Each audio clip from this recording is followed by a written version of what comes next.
Hey guys, welcome back to Auto Repair, guys. Our mission here at the garage is to save you guys as much money as we can. That's why we make these absolutely free videos, guys. Let's go ahead and start on it now.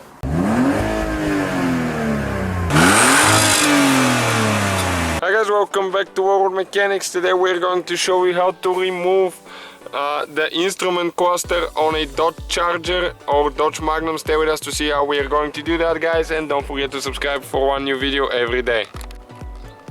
First we need to pull that cover on the side right there. There is, I think, two clips holding in, one on top and one on the bottom. So you need to grab and pull it, okay? And that's where the clips are. You can see them. Now, right here we have one screw with a Phillips screwdriver that you will need to remove. And you need to have the steering wheel all the way extended and in down position. And after that there is another screw which is on the bottom. Okay, it is right there.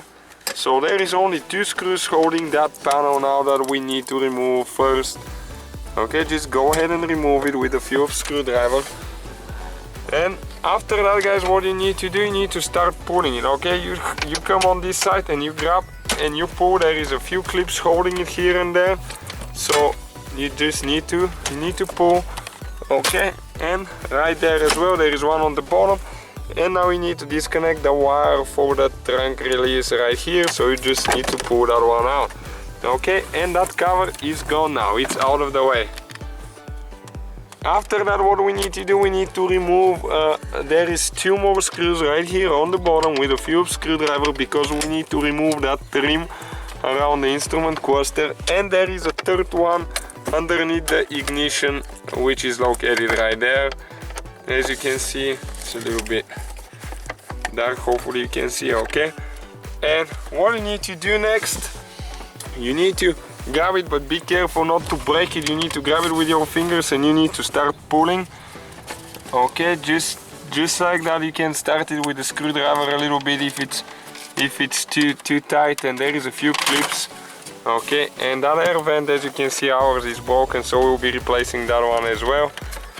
And there is a few more clips there. Okay, and the trim around the key comes out as well. And now you can pull that trim out. Okay, and now we need to remove the wire right here, which there is a red connector that you need to pull to the back. So after you guys remove the plastic on the bottom, you need to get the steering wheel all the way to the back and down. We have many repairs on that thing.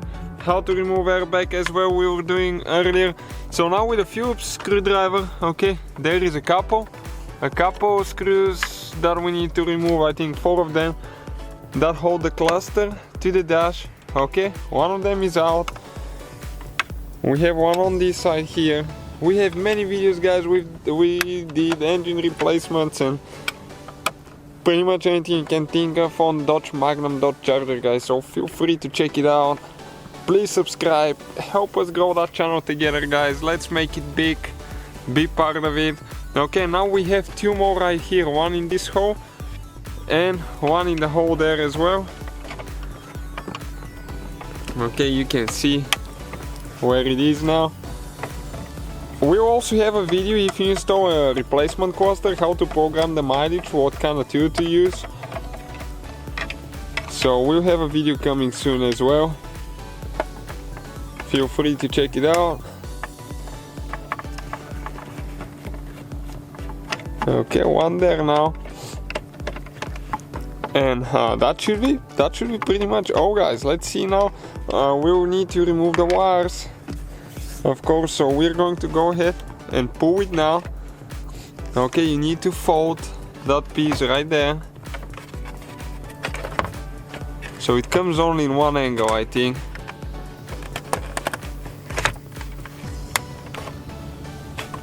And we'll see exactly which way it is. Okay, so you know how to do it. Okay, and we just realized that it won't be able to come out, so we're going to go ahead and remove these two screws on this side. There is two more like that on the other side, and that way we'll be able to slide that piece out of there, I think. And we should be able to pull the cluster out. And the video that we have, guys, for programming mileage, if yours is incorrect, you bought a new coaster and you have to input your mileage, use it only for that purpose, not to decrease your mileage, because it's a big fine. Even you can go to jail for that, and I don't want to be buying a car that has less miles than it should say. Okay, and let's see now how it's going to come. Okay, so if you flip it like that, okay, you can see this side a little bit out, and now we have this side here still holding a little bit. Okay, it came out. Be careful not to crack the dash. Now we have the wiring harness here, guys. Okay, so it's right here. Let me get a good view. Okay, right here. So all you need to do, you need to press down and pull. It's two of them. Okay, still working on this one. One of them is stuck.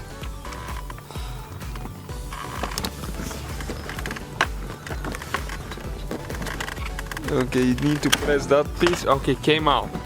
And we have one more on the bottom there. So 3 altogether. Some have 4, depending on the model, guys, and what you got. Okay, and we have the instrument cluster out of here, as you can see. So that's how you guys remove it. You install it exactly the same way, guys, reverse order. We have the video how to program the mileage if you're buying a replacement one. So thank you guys for watching. Please subscribe. Let's grow that channel together. So guys, hopefully the video was helpful. If you have any questions, don't hesitate to let us know. Now check out our YouTube channels, guys. We have more than 19,000 free repair videos that can save you thousands of dollars in future repairs. That's why we make these absolutely free videos. Hopefully the video will be helpful. Thank you for watching. See you guys next time.